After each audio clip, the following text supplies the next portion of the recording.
Buçi më bu CHI. Bu CHI. Po.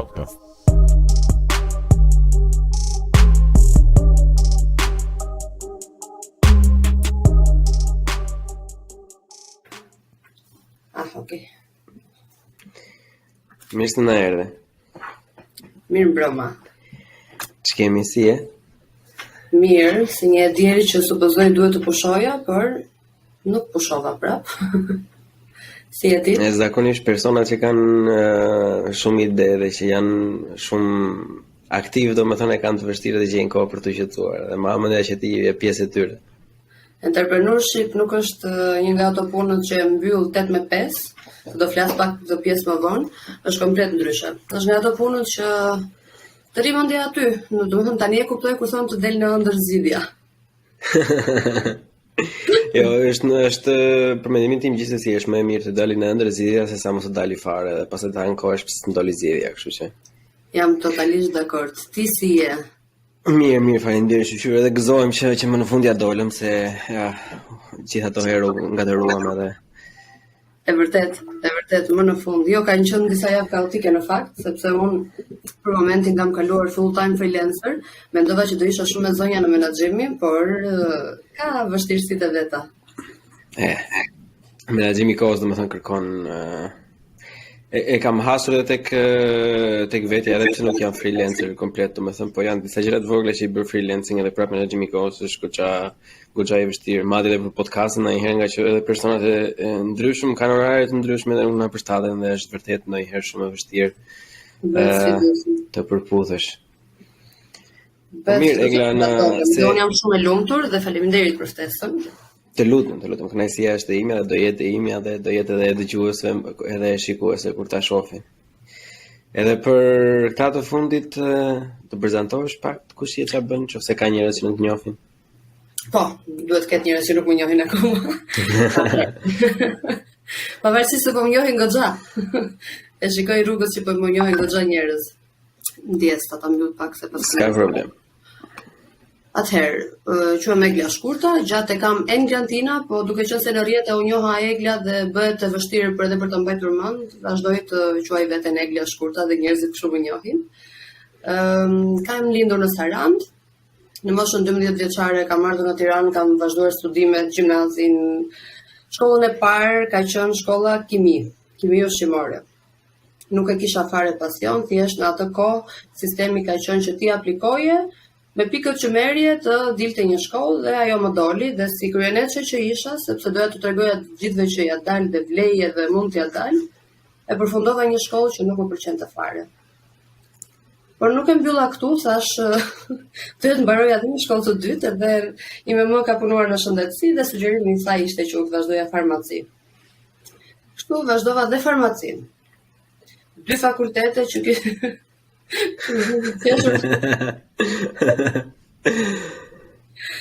Më bën çudi se unë të njoh në të prizën, unë të njoh në prizin si një goxha content, po digital marketing në një nivel goxha të lartë, domethënë, ose relativisht lartë me ai sa njoh unë dhe nuk e prisja fare as farmacinë as biokimin ose kimin ushqimore me këtë.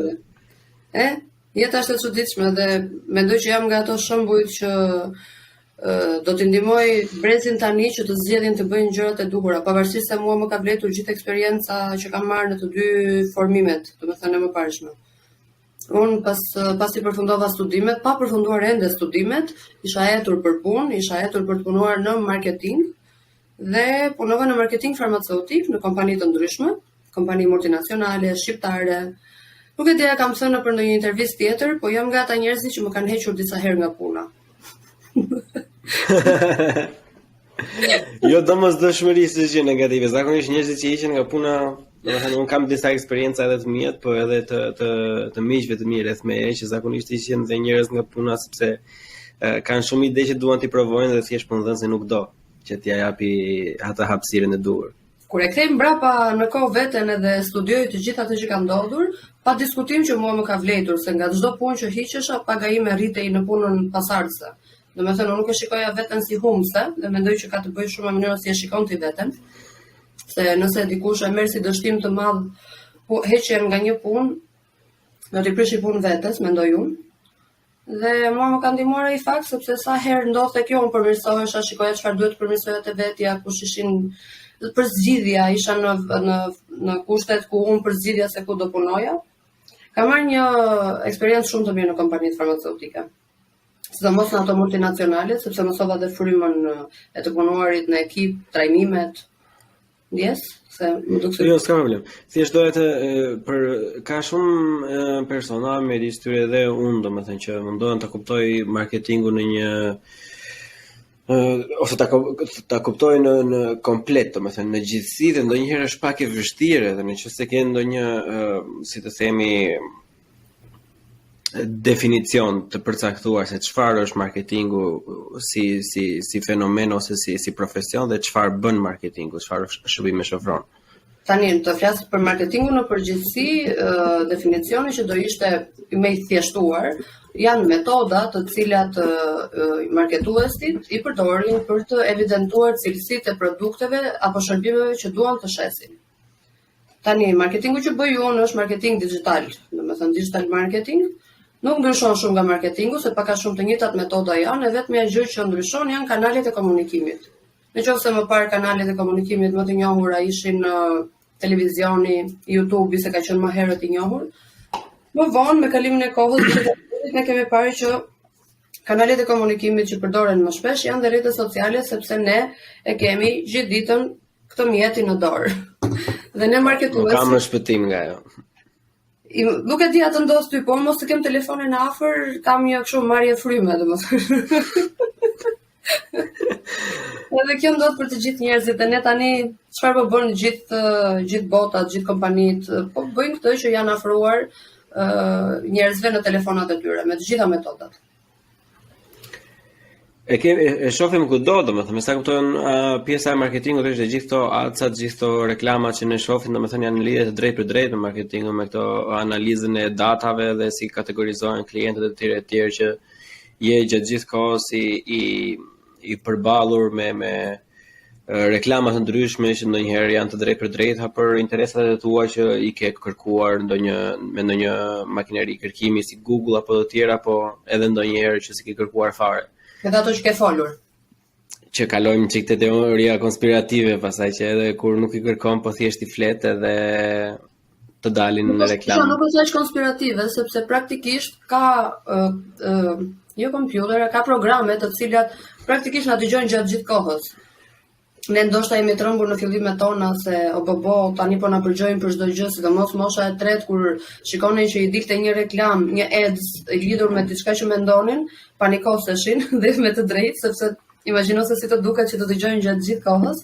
Por jo se unë jam në marketing, jo se punoj në këtë fushë, por ç'është e vërteta neve na ka lehtësuar shumë jetën ky zhvillimi që ka ndodhur. Domethënë ti nuk e shikon as pak negative këtë pjesën e dëgjimit të gjithë kohës për të rimit marketingu. Po pse të jetë negative? Domethënë përveç faktit që ti e zgjedh se çfarë shikon. Ti e zgjedh se sa orë kalon në telefonin tënd apo në kompjuterin tënd. Kështu që unë mendoj mund të kontrollohet. Sigurisht fëmijët janë ata që janë më të prekurit, tek fëmijët duhet një kujdes i veçantë, për ata sigurisht që mendoj duhet të ketë një kujdes të veçantë, ndërsa ne që jemi të rritur le të marrim vetëm pjesët pozitive. Mund ta përdorësh telefonin, mund ta përdorësh kompjuterin tënd për të zhvilluar. Ne më parë kishim mungesë informacioni të theksuar, domethënë kur kujtoj veten time vite më parë, nuk dinim as të kërkonim. Mbaj mend një pedagoge në fakultetin e farmacisë, na thoshte ju s'dini të googloni, nuk dini të kërkoni, merrnim librin, atë temën që kishim, studionim atë dhe aq, domethënë nuk e hapnim fare horizontin. Dhe kjo është e vërtetë, se kush na mësonte ne? Edhe vetë, domethënë nuk e kishim. Mirë, tani ka ndryshuar dhe shumë, nuk e di se sa vite ke ti që ke mbaruar fakultetin, po tani po vinë dhe brezat që nuk japin librat fare, po vetëm googlojnë. Që Po, edhe ajo është, po s'bëjnë keq me thënë të drejtën se ti shikosh se si është kurrikula e studentëve në Shqipëri, vazhdon të jetë një përkthim skandaloz që ata më mirë do ta kuptojnë në anglisht. Po, jemi dhe i brezi që jemi mësuar, në fakt me anglisht edhe jemi të rrahur nga çdo anë, si nga muzika, showbizi, filma, seriale, etj. E konsumojmë. Një që tani Google Translate është bërë në një nivel shumë të mirë, kështu që shumë mirë do të marrë. Po, gjithsesi. Tani, po të flas për veten time, unë jam një person që kalova në digital marketing marrë një diplom të mirëfillt, domethënë nuk është se kam një diplom si ato të dyja që i kam të ngjitura në mur. Jam duke u trajnuar çdo ditë, trajnime pafund çdo ditë. Dhe nga i marr këto trajnime kryesisht online. Sigurisht marrë trajnime, kam marrë trajnime fizike për leadershipin, për administrim biznes, në fusha të ndryshme, sepse në gjithë këto vite unë isha duke kërkuar një gjë ku ndihesha unë plotësisht vetja dhe ku mund të jepja maksimumin. Por nuk është më vetëm kjo pjesa e shkollimit, jo se kam gjë kundra shkollimit, që të kuptohemi. Jam vetëm, domethënë dëshiroj që në të ardhmen të rinjt të shikojnë çfarë i bën të lumtur, ta bëjnë profesion. Do të thënë mos të bëjnë të njëjtin gabim ose mbas jo gabim, po të njëjtat zgjedhje, do të thënë vetëm t'i provojnë dikujt diçka, po thjesht të fokusohen, të mundohen të gjejnë atë që duan, domethënë. Po. Mendoj që brezat prap kanë ndryshuar, sepse prindrit tani janë shumë të kujdesshëm me fëmijët e tyre, por nuk humbim asgjë që të japim këshilla të tilla, sidomos ne që e kemi kaluar këtë eksperiencë. Në profesionet e mëparshme, domethënë për të cilat ke bërë fakultetin, ke punuar? 3 ditë kam punuar si farmaciste. Domethënë kam bërë pjesën e praktikës dhe kam punuar vetëm 3 ditë si farmaciste. Nuk ta shpjegoj dot, nuk e gjeja veten fare. U futa në punë, ditën e tretë. Dashur të ofendoj farmacistët, domethënë duket një punë në fakt që nuk ka atë lloj vitalitetin që ti si person që unë të njoh, domethënë vetëm me anë të materialit tënd online, nuk ma mendja se asnjë farmaci në të gjithë botën do të përmbushte ndonjëherë atë që ta kërkon. E vetmja gjë që do mund të më përmbushte ishte pjesa e dermokozmetikës, por që unë nuk u fokusova kurrë në atë drejtim. Edhe ka ishte e thjesht pastaj shiko, rrugtimin e kam lënë kështu të lirshëm në sensin që vazhdoja punën që bëja, sa unë bëja marketing, domethënë ishte marketing person to person dhe person to business. Edhe e kam shijuar shumë atë pjesë, vetëm se terreni ishte shumë i lotshëm edhe kushtet u bën pastaj të pamjaftueshme për mua, sepse ndërkohë që gjërat avancojnë, në kohën kur fillova unë, ishte një nga profesionet medical representative quhej. Ishte një nga profesionet më të paguar se sa farmaciste dhe isha kënaqur. Domethënë, atë që unë dëshiroja e kam marrë në gjithë këto vite. Me kalimin e kohës, pastaj rriten kërkesat ndaj vetes edhe mbi të gjitha pash që kjo gjëja që bëj funksionon dhe unë e bëj më së miri, kështu që pse jo. Mora i guxim, nuk e di se si do shkoj, jam e lumtur që e mora. Do me thënë tani gjendesh në një pjesë të jetës ku ti je full time e dedikuar marketingut, do me thënë një digital marketer. Po si shkojnë gjërat? Atë po bëj. Tani filloj një fazë tjetër me sfida të reja. Po është e bukur sepse ngrihem në mëngjes dhe nuk e di fare se çfarë do ndodhi, përveç faktit të detyrave që kam të ditës. Kam kontakte me klientë të rinj gjatë gjithë kohës. Ajo që vëre shpesh është mungesa e informacionit. Edhe dëshira për të marrë rezultate shpejt dhe pa paguar mjaftueshëm. Gjë që në Shqipëri ndihet shumë sepse ndoshta dhe të ardhurat jeta është pak më e vështirë, por nuk më demoralizon kjo pjesë, e di që si çdo gjë e re, le të themi se është pak sa e re në Shqipëri. Unë jam nga pionerët, jemi domethënë ne brezi im dhe kush është futur dhe pak më parë, jemi pionerët e digital marketing, kështu që ne do ta bëjmë më të lehtë ndoshta për brezin që po vjen më mbrapa. Mendon se ka të bëjë edhe me kulturën kjo pjesa që ne duam tani, duam të gjithën dhe duam mundësisht pa lek fare. Nuk kemi vetëm ne, se edhe klientët e huaj pak a shumë duan rezultate, por thjesht janë më të kuptueshëm sepse ndoshta kanë më shumë informacione, kanë provuar dhe ata e delegojnë si detyrë, ndërkohë që këtu mua shpesh më ndodh që nuk e kanë fare informacionin, edhe nuk e kuptojnë se si funksionon kjo pjesa e rezultateve në marketing. Nuk e kuptojnë për shembull çfarë është brandimi, nuk e kuptojnë se çfarë është të kesh rezultate në long term, jo vetëm në rezultate të shpejta. Dhe në këtë pjesë pastaj më nevojitet që të shpenzoj goxha kohë duke shpjeguar këtë gjë. Është pak e lodhshme, bëhet pak e lodhshme, po mendoj se çdo profesion ka vështirësitë e veta edhe ky. Po nuk diskutoj, thjesht janë nga kategorizohet te pjesa e profesioneve që ke të bësh me persona në përditshmërinë tënde. Çdo ditë duke u marrë me njerëz, domethënë. Unë mendova që do punoja vetëm online, por ç'është e vërteta nuk po ndodh kështu. Po shiko, se edhe online me deri diku me njerëz direkt është ndryshe për shembull si nga të marrë një shembull një konstruktor, për shembull që ulet në zyrën e vet dhe bën llogari dhe ka vetëm kompjuterin përpara dhe asnjë person tjetër. Domethënë normalisht edhe online do komunikohesh me persona je duke marrë një feedback shumë herë më të shpejt. Digital marketing feedbacku që ju merrni është shumë herë më i shpejt se sa një feedback që marr unë për shembull në fushën time si inxhinier që duhet të ndërtohet gjëja, të kaloj ato fazat, të futen atje dhe pastaj e marr feedbackun kanë kaluar 6 muaj, domethënë. Është vërtet, jo feedbacku është shumë më i shpejt. Prandaj rrjetet sociale, kanalet e komunikimit social janë shumë të mira për biznese sepse arrin të keni kontakt shumë të drejtë për drejtë, si në rastin tim, se dhe unë biznes jam. Domethënë dhe unë kam kontaktin shumë të drejtë për drejtë dhe e marr feedbackun menjëherë. Dhe kjo është mrekulli sepse në kohët më parë feedbacku ishte shumë i vështirë për të marrë, sa të bëj anketime dhe hajde të mbledhje anketimet. Nuk ishte të dhëna. Praktikisht akoma Shqipëria nuk ka shumë të dhëna për online-in, përveç rrjeteve sociale, ende jemi kështu një treg çuditshëm. Jemi akoma çik Wild West. Nuk e di. Jemi kështu siç jemi, nuk di ti vë emër. Jemi kështu siç jemi shqiptar, jemi one of a kind. Në çështë do përkuzohem me 2-3 fjali, domethënë çfarë është ajo që bën ti e thën me moll për ata persona që nuk janë në digital marketing, domethënë çfarë është ajo që ti bën në përditshmërinë tënde? Zgjohet tek la mëngjesit dhe fillon punën. Çfarë bën ti? Do them njëherë se çfarë bëj në përgjithësi se çfarë mbuloj, domethënë unë jam mentore e rrjeteve sociale, trajnere, bëj shpesh herë trajnime online ose live, si trajnimi që do zhvilloj së shpejti në datën 11, dhe gjithashtu menaxhoj llogari dhe llogari në rrjetet sociale të bizneseve, time dhe të bizneseve. Pra nëse do shpjegoj pastaj ditën time, fillon që në mëngjes me tasket që kam lënë pa përfunduar ditën më parë. Mund të kem një takim ose content creation, vazhdoj me atë, kthehem përsëri në zyrën time se në shtëpi jam duke punuar tani, kam një mini office të ndërtuar në shtëpi. Vazhdoj me këto. Mund të kem përsëri ndonjë call për të mbyllur nga mentorimet, mbasdite, dhe pjesa tjetër ngelet studim, ndonjë planifikim për të nesërmen, por orët janë shumë të zgjatura. Mendova që do punoja të tash 8-5, por domethënë ose hajde deri në orën 6-7, por jo, orët janë shumë të zgjatura sepse ka shumë dinamika, çdo gjë ndryshon. Klientët pastaj kanë ato kërkesat e tyre që ndryshojnë në varësi të nevojave që kanë për momentin dhe duhet të reagosh menjëherë, edhe kështu zgjatet dita. Po pse nuk e ndjen ai shumë sa do ta ndjejnë nëse do ishte punësuar diku, domethënë që të kishte dikë mbi kokë, që të kishte një gjë precize për të bërë. Jam fiks njeriu për ta bërë krahasimin, sepse unë për gati 6-7 muaj e bëra këtë gjë, gati një vit e bëra këtë gjë duke qenë në një punë tjetër.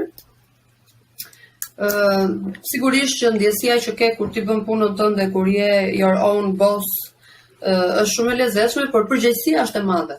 Domethënë është feshorja gjithmonë rri në mes, e kupton? Sido që ti ke përgjegjësinë shumë të lartë në momentin që merr gjëra përsipër. Por unë kam pasion. Unë kam shumë pasion. Dhe njerëzit që kanë pasion nuk e ndjejnë, domethënë pjesën e lodhjes në këtë fushë. Domethënë si stojnë të vjetrit, domethënë më mirë kështu se sa ashtu. Më mirë kështu se ashtu. Jo, unë besoj domethënë që unë pjesërisht bëj gjëra që janë direkt produkti im për veten time, domethënë shumicën e kohës jemi punësuar në kohë plot, por që normalisht këto gjërat e vogla, edhe pse janë goxha të vogla në krahasim me materialin që ose me volumin e punës, unë kam punë gjithmonë të bëjnë të ndjen shumë herë më mirë, domethënë për një arsye shumë çuditshme. Unë më pëlqen të jem pjesë e grupeve, më ka pëlqyer gjithmonë. Edhe të jem pjesë e grupeve, mjafton që të ketë një frym të mirë. Arsyet për shkak se mund të jem larguar nga ndonjë punë ka qenë që nuk më është përshtatur filozofia, dhe është okay, nuk qëndroj aty, por më pëlqen të punoj me njerëz. Është shumë interesante normalisht. Domethënë njeriu ka ardhur që të socializohet, se përndryshe do ishim bërë but, do ishim larguar të gjithë dhe meditonim gjithë ditën. Normalisht. Si është tregu i punës, Egla? Domethënë si është kërkesa në Shqipëri, si është infrastruktura?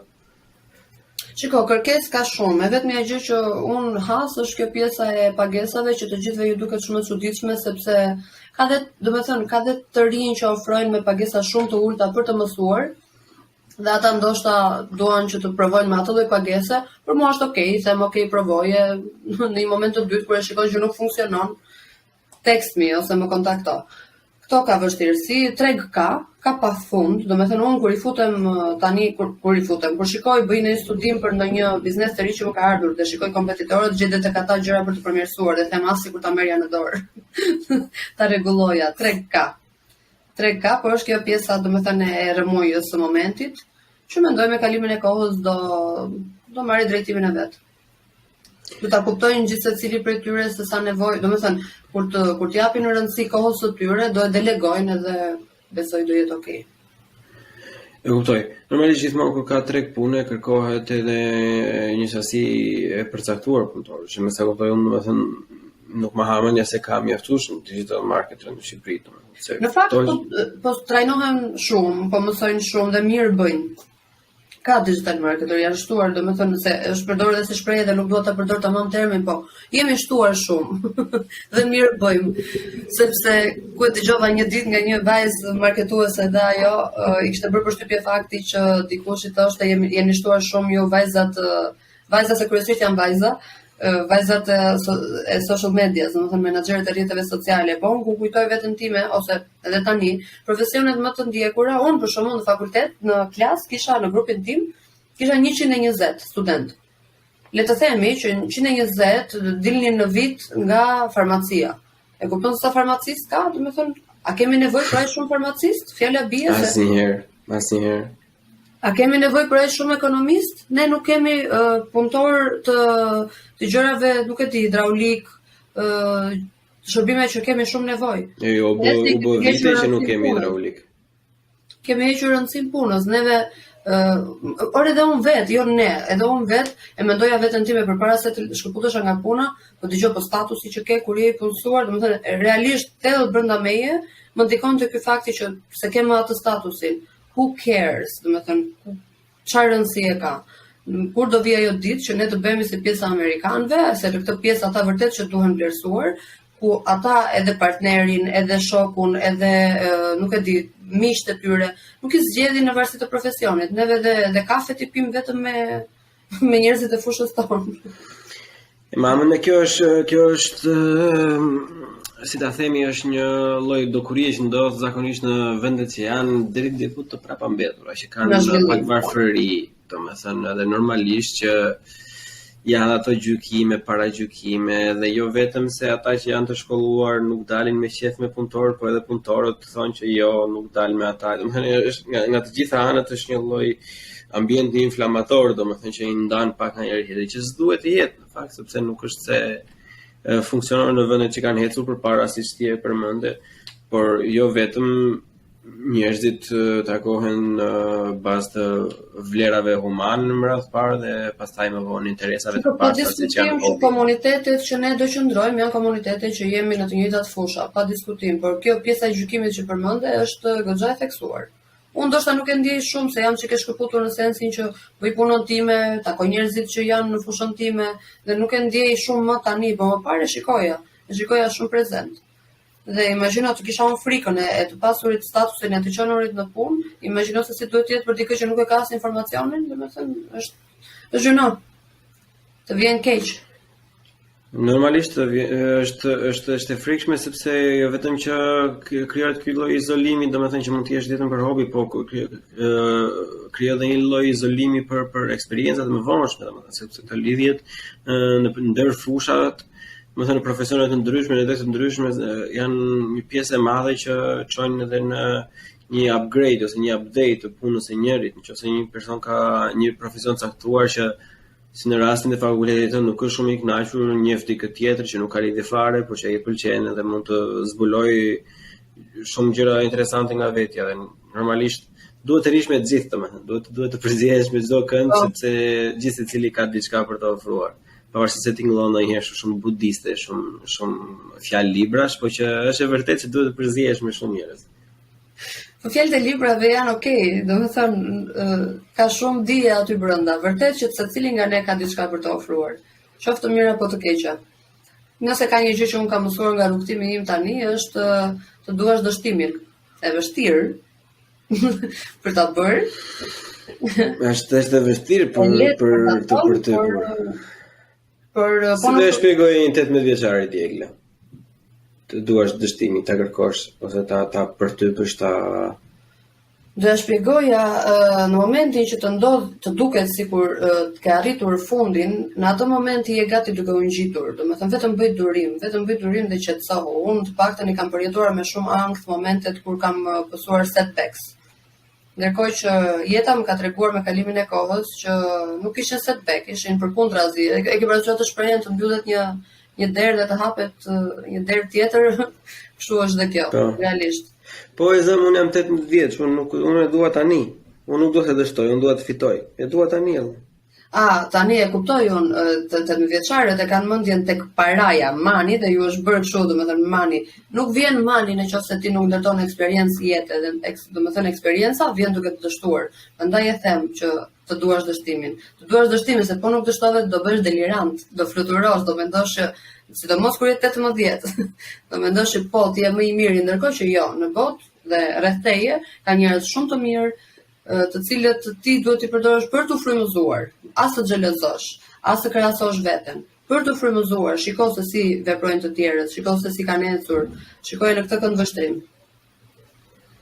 E kemi dhe kjo është një fenomen tjetër ndër ato që përmendëm pak më parë në Shqipëri, domethënë që ne nuk kemi shumë ose të paktën siç e kam vërejtur unë që nuk kemi shumë dashamirësi dhe nuk kemi shumë ndjenjë mësimi ose bëri qefin, jemi më shumë xhelozë, më shumë nuk na bëhet mirë kur tjetri është mirë, domethënë, edhe pse neve nuk na prish asnjë lloj pune, zakonisht është kjo aura në ambient që njerëzit nuk kënaqen. Kolektive. Unë kam një nga videot e mia të para që u bë virale ishte videoja ku unë I bëj thirrje njerëzve që të mbështesin bizneset e miqve të tyre dhe jo të VIP-ave. Domethënë, ajo ishte pyetja që si ka mundësi që juve mbështesni këtë VIP-in që nuk e ka iden se kush je ti. Dhe ajo u bë virale nga të parat. Pse u bë virale? U bë virale sepse I goditi në tru të gjithë e bëjnë atë gjë. Bëhet kushërira, le të themi, ka një biznes, ti nuk e mbështet, ti e di në vetdijen tënde, domethënë që nuk e mbështet, nuk blen aty, nuk e shpërndan që nuk të kushton asnjë gjë. Një like, një koment, një shpërndarje nuk të kushton asnjë gjëja. Dhe është e vërtetë dhe unë nuk di, domethënë në faqen time po ta kesh vënë re, edhe kushdo që do rastisi në faqen Egla Shkurta në Instagram ose në TikTok, unë këtë bëj, frymëzoj njerëzit që të jenë të hapur, të jenë të dashur me njëri tjetrin. Unë kam një parim në jetën time, dashuria është përgjigje, duket si këto shprehje shablon, por po ta mendosh, dashuria është përgjigje për çdo gjë, domethënë dashuria për punën e bën punën që të funksionojë. Dashuria për njerëzit I bën marrëdhëniet që të ecin. Është shumë e bukur sikur ne të funksiononim të gjithë kështu. Dhe unë do vazhdoj ta them këtë gjë, se përderisa e kam zërin, përderisa e kam të komunitet që jemi bashkuar, unë do vazhdoj ta them këtë gjë. Jo, unë ta mbështes mendimin 100%, sepse një të gjë ka ndodhur dhe me mua dhe me podcastin. E mbaj mend një nga këto American entrepreneurs që ka thënë një herë, më shpejt bëhet një klient shok se sa një shok klient. E kam bërë dhe unë atë, e kam huazuar, shqiptarizuar. Ishte, domethënë dhe atje e kam kuptuar ose më saktë kam realizuar për herë të parë, domethënë që unë gjaj dija këtë gjë, po tani që më tha ai ose tani që e dëgjova, tani e kuptova vërtet, domethënë si në situatë. Pse ndodh kjo? Në qoftë se mund të haludojmë, domethënë. Neve, familjarët, njerëzit e afërm I marrin për të mirë qenë. Ne mund të kemi gjeni afër, domethënë, edhe në prap nuk kemi për ta vënë re këtë gjë, sepse kemi këtë truri, ka këtë tendencën që ti marrë gjërat për të mirë qenë, dhe të thotë se kështu është. Ndërkohë që ata që janë larg teje vlerësojnë shumë më shumë rrugtimin, ose eksperiencën, ose ato që ti jep. Edhe pjesa e xhelozisë pastaj flasim që është akoma prezent. Ideja është se tek pjesa e xhelozisë shumica e njerëzve mendojnë që nëse do rritet mirëqenia ose nëse do rritet secili do ketë një farë lloj kënaqësie me veten e vet do iki, po edhe tek ata që janë mirë deri diku që nuk mund të themi që janë keq, domethënë të paktën kanë disa gjëra në vit prap janë. Është mendësi, mendoj unë, është mendësi e një populli të tërë. Unë diskutoja temat e gjimnazit që diskutonim, bëja debat gjithmonë me mentalitete shumë të vjetra. Ne ishim në të njëjtën moshë dhe kur i dëgjoja se çfarë mentalitetesh kishin, i thoja më fali, ju nuk keni kur ju jeni kështu, mos prisni që sistemi të na ndihmojë ne. Domethënë jemi keq, jemi shumë keq, nuk kemi tendencën që të bashkohemi. Ne kemi tendencën që të zihemi, nuk dëgjojmë. Ne në bashkëbisedim nuk e dëgjojmë tjetrin. Ne kemi përgatitur përgjigjen.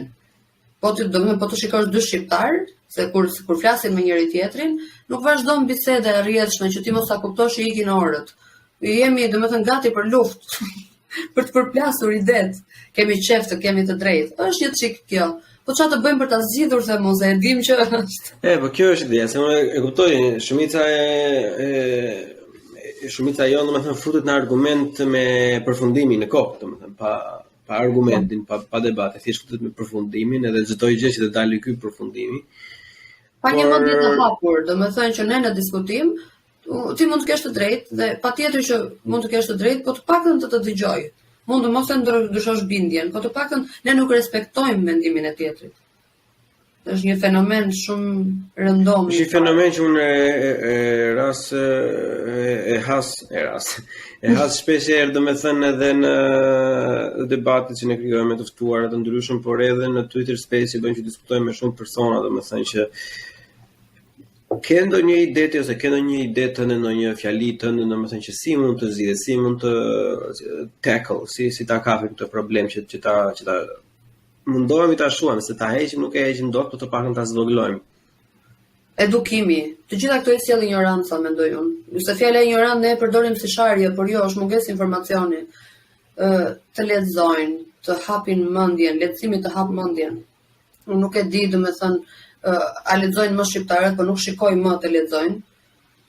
Është një fenomen që po të jesh në vendet e Europës, janë të gjithë me një libër në dorë, ku për 5 minuta e hapin ose Kindle ose në çfarëdo lloj gjëje lexojnë. Ne nuk lexojnë. Është shumë problem. Kjo është goxha e mirë si fenomen, domethënë se të gjithë lexojnë, bile edhe moshat e thyera lexojnë, moshat e mesme lexojnë shumë, kur ikin në punë mëngjes në terrena e ke të gjithë me nga një diçka përpara. Rall ndodh ndonjë kështu, ndonjë white trash që los Candy Crush, po shumica njerëz janë as me ato Kindle-at e vogla ose me libra tamam në formë letre. Libra fizik. Mua më ka bërë shumë përshtypje në udhëtimet e mia këtë vëreja njerëzit se si silleshin, domethënë i studioja se për çfarë vlen udhëtimet, nëse ti nuk kupton se çfarë do rreth teje. Dhe ajo që më bënte përshtypje, janë shumë të informuar dhe janë me mendje të hapur. Janë me mendje të hapur për të kuptuar, pavarësisht se ne na gjykojnë si shqiptar, kur bëje bisedë me ta dhe ti filloje të flisje, ishin tërë sy e vesh dhe me kuriozitet për t'u treguar. Ne thjesht nuk dim, ne nuk jemi të pa informuar. Ne jemi kaq të pa informuar sa dhe historinë tonë nuk dim ta tregojmë. Neve po na tregojnë historinë. Na tregojnë, mo që mos di sa tregosh është mall, domethënë e vërteta e hidhur është që unë si pasionant e historisë e kam hasur shumë shpesh shumica, sidomos moshështime nuk e din historinë. Jo më ta tregojnë, thjesht nuk e din se kush janë, çka kanë bërë, nga ka ardhur, pse jemi kështu si jemi. Nuk janë disa informacione bazike që thjesht nuk i dim. Edhe ka të bëjë edhe me sistemin, po ka të bëjë edhe me këto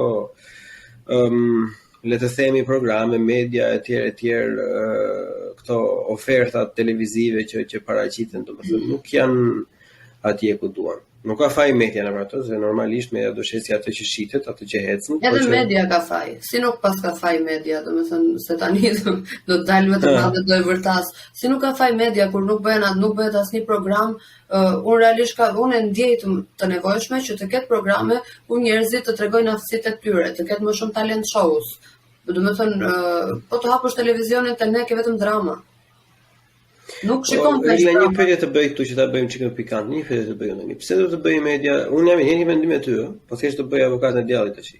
Për çfarë arsye duhet bëj media ato të tilla programe kur nuk kanë as shumë djegsa sa mund të ketë një Big Brother, një Përputhje, një Portokalli apo tjera tjera. E kuptoj këtë pjesë, po nëse ke këto programe që ti përmendesh, ka edhe një program tjetër ku hapësira televizive do i jepte disa informacione. Pse jo? Kemi pasur disa programe të mira. Kemi pasur, po nuk i shoh, nëse unë nuk shikoj më televizion.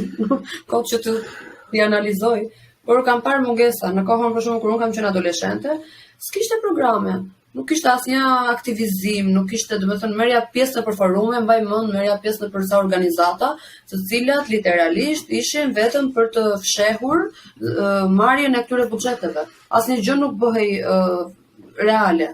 Mbaj mend, kam dalë në parlamentin rinor, se kam qenë gjithmonë rebele. Kur e kujtoj veten tani një rebele, domethënë nuk di si ja kam dalë unë me këtë gojë. Më kanë nxjerrë te parlamenti rinor se ishin përgatitur këta të grupit, domethënë dil forti, aty ishin të gjithë anëtarët e parlamentit, unë i dëgjova se isha për gati fare. Dhe vetëm një gjë më bëri përshtypje, i thash, tani po ju dëgjoj që juve po bëni gjithë këto deklarata, po ndryshoni ligje, do hedhim këtë, do bëjmë këtë, gjithë këto, domethënë, organizime. Po ndërkohë tash në një gjë reale apo bëni? Se unë si e re në Shqipëri, unë nuk po përjetoj asnjë gjë nga këto që ju po thoni. A do vi një ditë që ju do i bëni të gjitha këto heshtje dhe duartrokitje. As përgjigje nuk më dhanë. Ishte kaq që cilësore si budalla ndonjëherë, domethënë unë kam hasur edhe vetë personalisht, domethënë kur thua që okay, e folëm, e sqaruam, do i gjetëm dy rrezitë, po si të implementojmë? Pse ne do merrem me ato? Ne i thamë por ti bëj një tjetër ato, pse ne do i bëjmë ato? Nuk çohen gjërat në fund, nuk e di, nuk çohen gjërat deri në fund. Ka vështirësia e parë që ndodh, heqin dorë. Jemi natyrë, jemi çik ndoshta edhe themi jemi punëtor, po ndoshta na pëlqen të rrim, e kupton, jemi çik dembel ndoshta. Mendojmë që ishte gjithmonë në vendin ku ka diell ka dembelizëm, ka gjithmonë normalisht ke kuri, ke kushtëri është domethënë, po që se kisha menduar në këtë këndvështrim, po e vërtetë është vendi ngrohtë. Jo, po ti vesh, po ta kesh parasysh në pjesë më të madhe të botës, në të gjitha vendet sa më afër ekuatorit jetë aq më e keqe është situata ekonomike dhe politike, kështu që si kjo Europa është shembulli perfekt, domethënë. Keq diell, keq mos kesh diell. Pikërisht. Këta punojnë këtej, këta punojnë se s'ke çfarë bën këtej. Trashësh gjithë ditën po punove, e vërtetë është. Nuk e di. Shiko, në qoftë se secili nga të rinjt që janë brezi që po vinë tani fokusohen që të studiojnë për veten, jo për notat, se kjo ka qenë drama më e madhe të rinjve. Studionin për notat dhe nuk morën vesh asnjë gjë, u futën në shkollë, dolën nga shkolla, se e ke parasysh atë shprehjen, po u futën në shkollë do dalësh.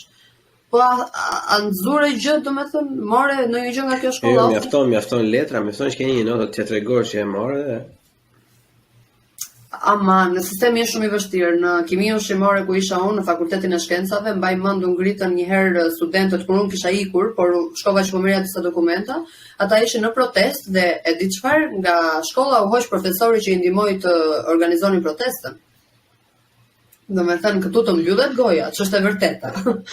Është goxha e frikshme, domethënë di kam edhe një në fisto, në familjen time të madhe, një person që studiuar për kimi ushqimore, po thjesht punon kompani imobiliare për momentin se. Normalisht ai shumë nevojë për kimista ushqimor nuk ka Shqipëria sepse dhe ato institucione që janë që bëjnë kontrollin nuk punojnë ashtu siç duhet të punojnë. Po që janë 20 vende, le të themi, ja është struktura me 50 veta staf. Ndërkohë që nga kimia ushqimore kanë dalë nga 100 ca veta në vit. E njëjta gjë domethënë dhe aty. Po sa humbim ne, sa hidraulike, sa teknik ndërtimi, sa elektricista humbim vetëm sepse kjo shkolla e diploma mbahet kështu në piedestal të gjithë kohës, domethënë edhe duket sikur po bëre këtë javë të gjithave dhe në fund atyre i shëmbet e gjitha pasyra e realitetit kur mbaron shkollën dhe nuk kanë ku punojnë edhe punojnë prapë kamarierë. Por ne kemi të edukuar. A ke dëgjuar familje shqiptare që të thotë diçka e lëre shkollën, po bëj një trajnim, bëj diçka që do të hyj në punë. Se ti me trajnime për shkak mund të futesh në tregun e punës që më shumë të hershme. Nuk ka një familje shqiptare që ta thotë këtë. Familja shqiptare i vendos kushtet edhe të njohjeve, nëse nuk ka shkollë djali apo vajza, është pa shkollë. Vazhdojnë akoma këto gjëra, domethënë se duken kështu shumë të largëta, po ndërkohë ndodhen edhe. Është vërtet, bile edhe shkollat profesionale që të nxjerrin në treg të punës moshën 18-19 vjeç, direkt në punë me rrok të plotë madje, në Shqipëri janë duke vdekur për momentin, funksionojnë 2 në Tiranë, edhe 1 në Durrës, më duket, edhe aq. Në çdo qytet tjetër, edhe pse shkollat profesionale kanë qenë shkolla shumë të pëlqyera në kohën e komunistit, pavarësisht se ajo ka qenë një kohë që nuk ka qenë le të themi më e mira për të marrë shembull, por ka pasur tek tu nga një diçka që Në komunizmi do të krijuar se ti meqense ke prirjen dhe ke këtë dëshirën për historinë, komunizmi se pak më parë më rastisi që pash një episod të një filmi shqiptar, realisht ka pasur gjëra shumë të mira, domethënë të paktën sistemi funksiononte.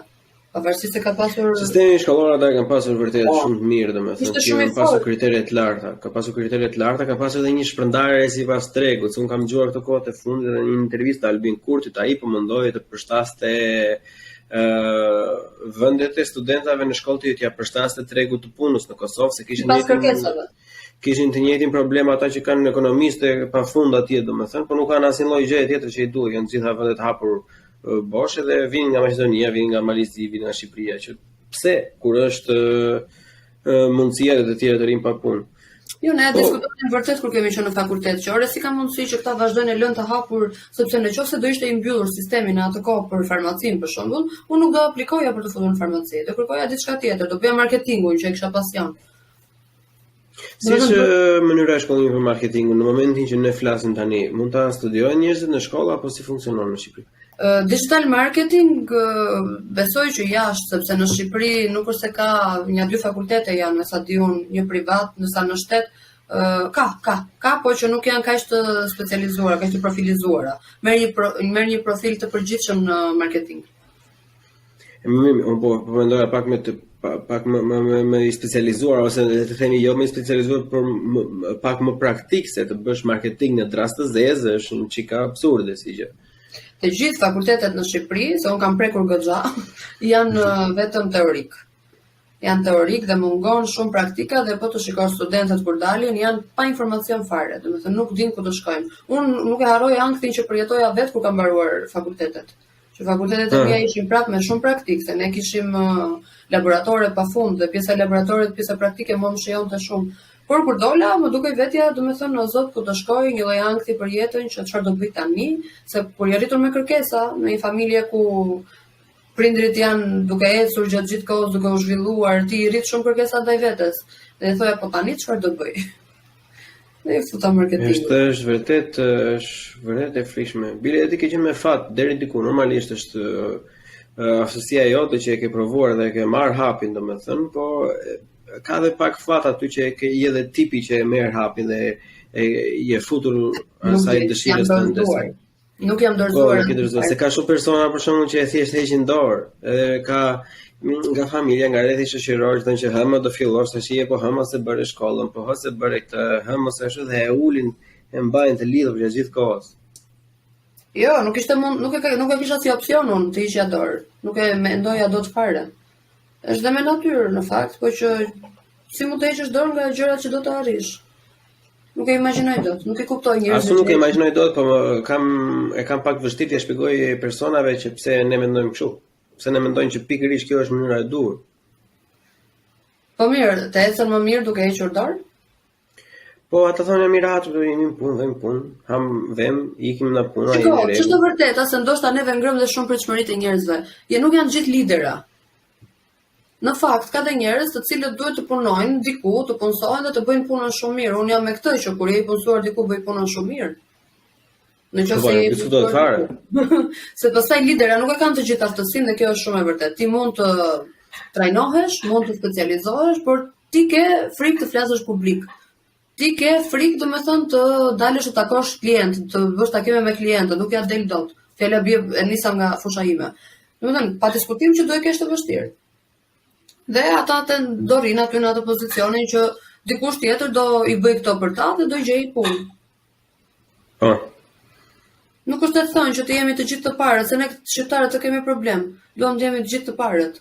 Në çdo gjë. Jo, ideja është që e zhvillimit të gjithë kohës, nuk po them që të bëjnë gjithë lidera, po ka persona për shembull në X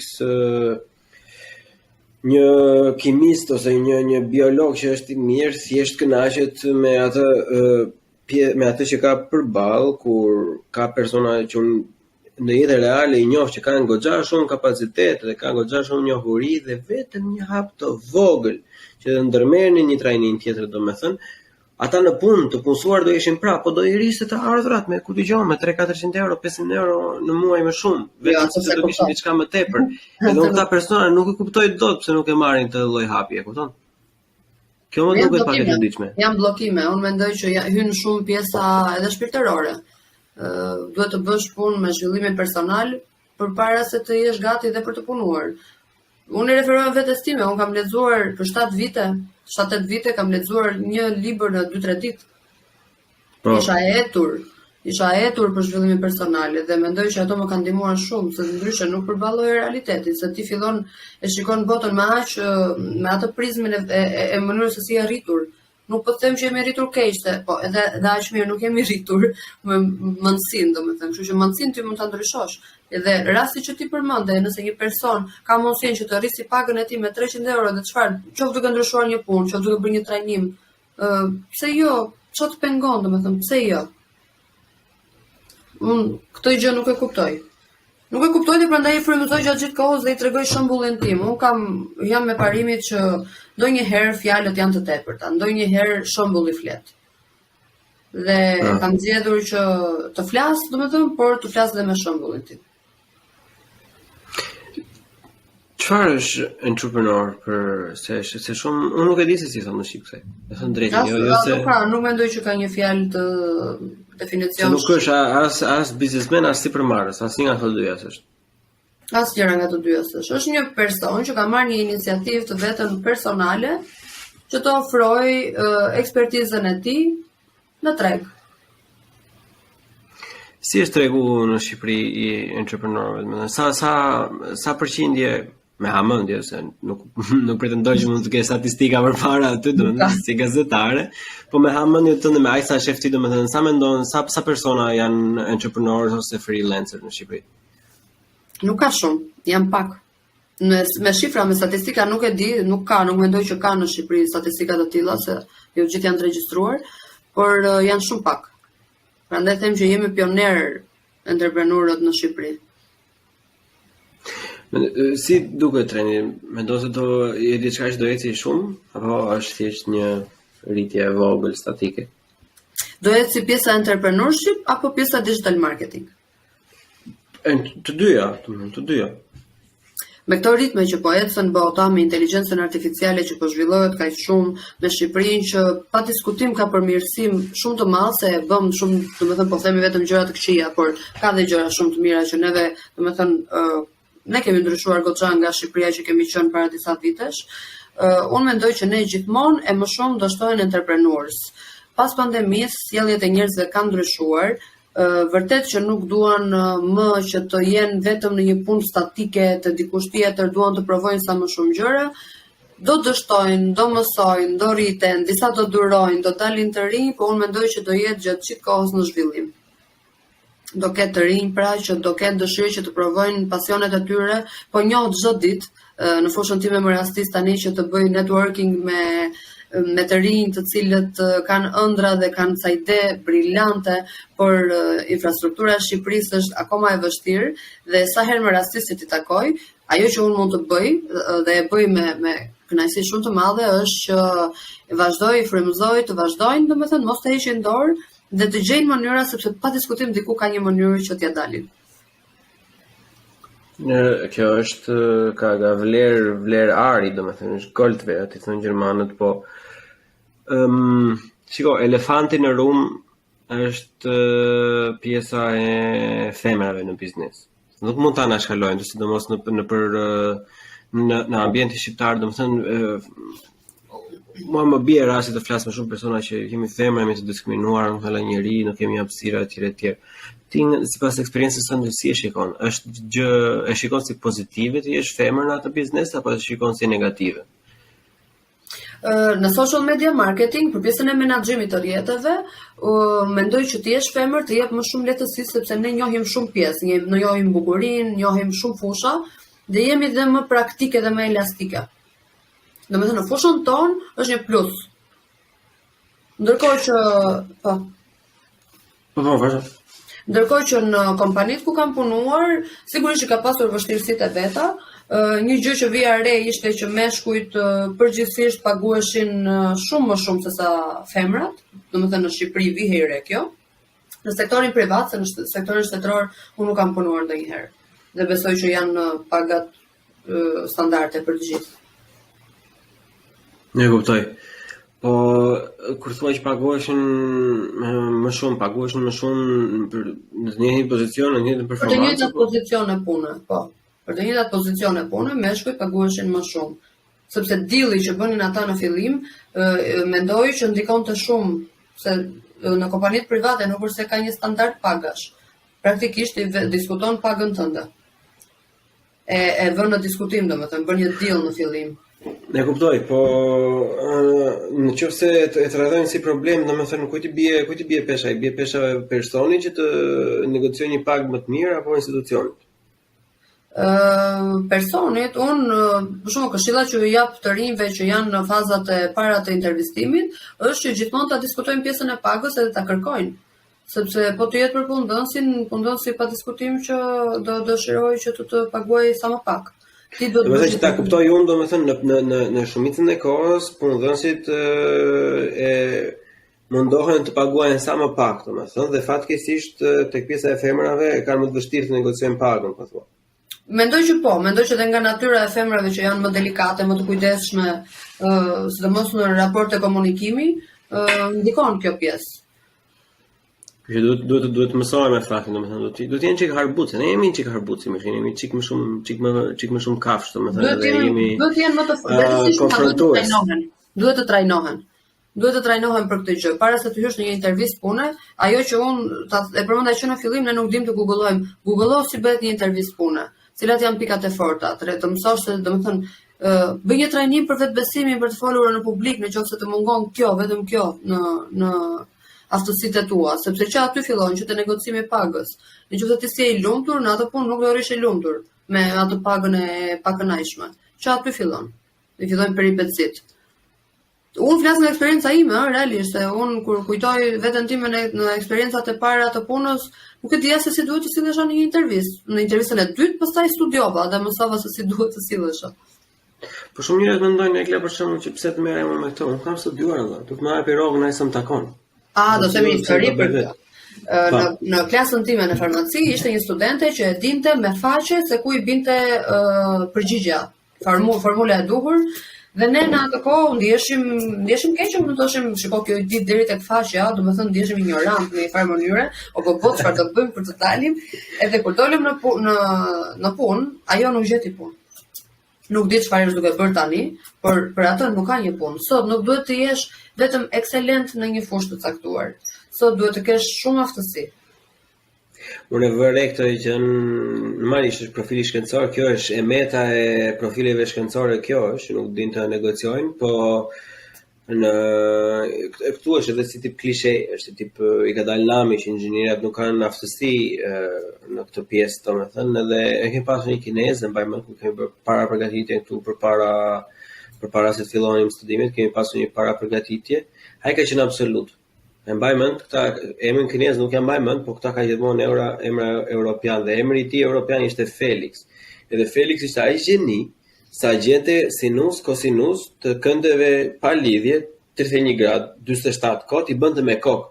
Ai lloj grad njeriu, domethënë, ne vërtet kur përgatiteshim për analizë ose për algebër të avancuar, domethënë gjithmonë merrnim me fusnin Felixin në mes, mblidheshim gjithë rreth e qark tavolinës dhe na e shpjegonte.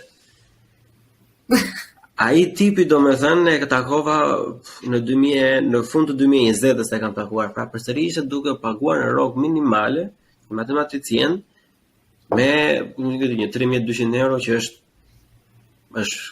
për të tallur, domethënë, është thjesht rrogtallje për atë profesioni që ka ai. Domethënë, plako e kupton ti se çka kapaciteti ke? Mos të fokusohemi me të sinusi, po thjesht në një gjë që ti the, domethënë që lexo diçka tjetër, lexo si të flasësh, lexo si të shprehesh, domethënë. Hapu një çik, fol një çik, se nuk mund të rish guas gjithë kohës. Socializim. Duhet të socializohen më shumë, domethënë pjesa e ta shesësh veten. Po, të mësosh të shesësh veten, sa vite më është dashur mua ta bëj atë gjë, se ne na kanë me të provuar. Si shqiptar që duhet të jemi humble dhe nuk duhet të flasim vlerat tona. Realisht më është dashur dështim pas dështimi pas dështimi që ta mësoja se si të prezantoja punën time. Domethënë, me sa duket puna flet, e kupton, është aty vërtet më të madhe, por duhet ta flasësh dhe ti. Puna duhet mbrojtur, se për të folur fletet, po thjesht duhet mbrojtur në atë lloj mënyre që mos të jetë pa kafshë. Di dhe mua më është dashur diku tek një, le të themi, 2 vite pa frikë, domethënë për ta zotëruar pjesën. Edhe më është dashur më shumë kur kam ndryshuar edhe punën, kur kam hyrë në ambient të ri, normalisht duhet edhe të provoje që pse e ke për kështu, kur unë i bëja zakonisht përpara falit, thoshin ke 4 ditë kohë, i bëja për 2 ditë. Edhe s'ta merrni seriozisht, domethënë edhe pse ajo ishte perfekte, ishte çdo gjë e mbaruar, domethënë s'ta merrni, thoshin ç'ne, pse ke bër. Edhe normalisht do ta mbrosh atë produktin tonë që shife. Performanca ime se e bëj për 4 se për 1 e di unë për sa e bëj ti. Po ti mos e bër zot. Pse e dër? Po ja thoya Bleonit ato në atë koti që dinte thjesht ishte ajo dëshira e madhe për të vendosur standardin, domethënë që këtu jam unë edhe unë jam e kuptoj shumë mirë sepse të gjithë në fillimet tona kemi pas atë dëshirën për të thënë që jam shumë e mirë, ndërkohë punonim jashtë kapacitetit ton, po ndërkohë të huajt për shkak punojnë në mënyrë konsistente nga pak çdo ditë. Desa neve bëjmë burnout. Po, ne kemi burnouti, ne kemi pas burnout përpara se burnouti të dilte si fjalë, jam shumë i sigurt për të, jam shumë i sigurt. Unë ato herën fillimet e mia unë rria deri në orën 7 në zyrë. 3:30 4 zyra është bosh. S'ka. Edhe ora 4 lën gjithë ata çka ka aty mouse se laps edhe haj. Se japin prioritet edhe vetes së tyre dhe qetësisë së tyre shpirtërore dhe domethënë kohës së pushimit, ndërkohë që është më e rëndësishme, edhe unë në punën time tani e kam kuptuar që duhet të bëj patjetër shkëputje edhe gjatë ditës, duhet të bëj shkëputje të vogla që të arrit të jem krijuese, sidomos në fushën time. Duhet të pushoj. Pushimet e vogla gjojnë gjatë gjithë kohës, edhe situata në Tiranë, se për rrethet nuk mund të flasin se rrethet fatkeqësisht janë bërnut, po në Tiranë po ndryshon që edhe ata që janë të punësuar me kohë të plotë, domethënë që nuk janë në orarin, thjesht e kanë do të bëjnë atë punën që bëjnë. Edhe gjëja e mirë është që ka filluar implementimi i pushimeve të ndryshme, domethënë që mund të pish një kafe, një çerekosh, pastaj ke pushimin e drekës, një bisedë mund ta bësh. Ato janë vërtet shumë të rëndësishme, domethënë sidomos për le të themi në një mënyrë që mos të tregojmë shumë kështu segregation, që mos i ndajmë shumë njerëzit. Por ata që kanë studiuar, për shembull, le të themi në përgjithësi që janë mjek, inxhinier, avokatër, po dëgjon etj. Njerëzit që punojnë me kokë i duhet pak kjo.